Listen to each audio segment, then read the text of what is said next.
The Fair Work Ombudsman is investigating the Church of Scientology over allegations it has grossly underpaid members of its staff.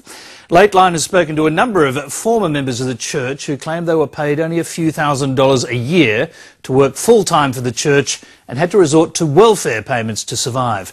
The former Scientologists believe that if the Ombudsman finds that the church owes them back pay to current and former staff members, it could bankrupt the church in Australia. Steve Kinane reports. Jeanette Lang runs a website for parents raising children in Canberra.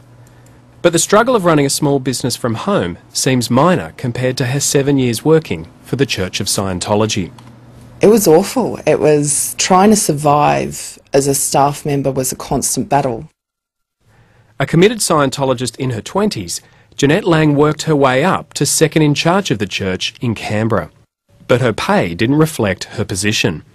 Some weeks it might be $20, other weeks $2. It would average around between $2,000 to $3,000 a year.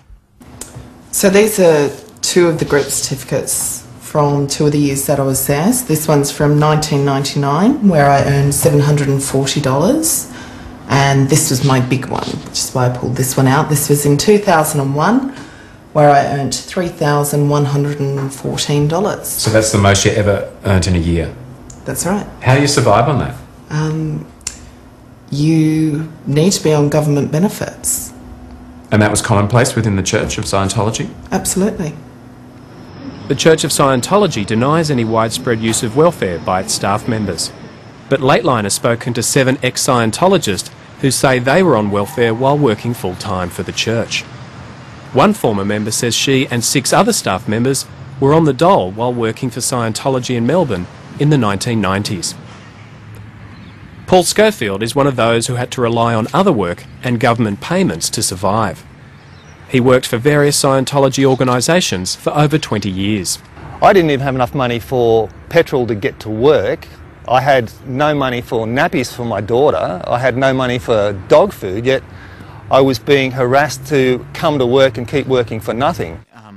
Tommy Davis is a spokesman for Scientology in the US. He told ABC's Four Corners earlier this year that staff are paid a living wage. General church staff who, say, may work in a church, for example, in Sydney or Melbourne or Los Angeles or Cincinnati, wherever it may be, Europe and Asia, they would then have a living wage. In other words, those would be staff who would be making enough of a living to maintain a residence and raise a family and so on and so forth. It's a total lie on his part, and he knows it. Dean Detheridge was on staff for 17 years. He says he never earned more than $5,000 a year and rarely got holidays. In the first 11 years when I was on a full-time schedule, I took 4 days off. They were 2 weekends, and that was difficult to get approval for. It's these kind of allegations that are now being investigated by the Fair Work Ombudsman, prompted by the Four Corners program earlier this year. I personally believe it could potentially bankrupt them. Former Scientologists believe the investigation could lead to massive claims for back pay. I think I'd be owed around $250,000. I'm owed probably in the order of close to $750,000.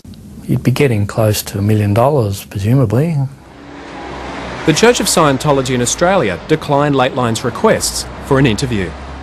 In a written statement it said, "We have previously passed inspections by the Workplace Ombudsman and we are not aware of any current breaches of the Fair Work Act or regulations.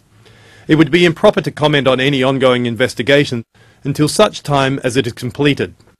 Our church staff are volunteers and understand this and are not helping for the purpose of financial gain." But the former Scientologists Lateline spoke to deny the church's claim that all staff are volunteers. When I wanted to leave at 2 a.m. with my 2 little girls, I was not given the choice to leave. I would beg to leave and still be told no. And there were consequences if you chose to go against what you were being told to do. These people are not volunteers. Jeanette Lang says she didn't leave her job because she says staff members are threatened with separation from family if they quit their jobs without permission. everybody you know that has anything to do with Scientology immediately must disconnect from you. Full disconnection. They are not allowed to speak to you. So yeah, there are big consequences. Jeanette Lang has told her story to the Office of the Fair Work Ombudsman. Their investigation continues. Steve Kinane, Lateline. Well, the Church of Scientology issued a statement which can be seen in full on our website, and late tonight I should say, they issued a second statement which can also be seen in full on our website.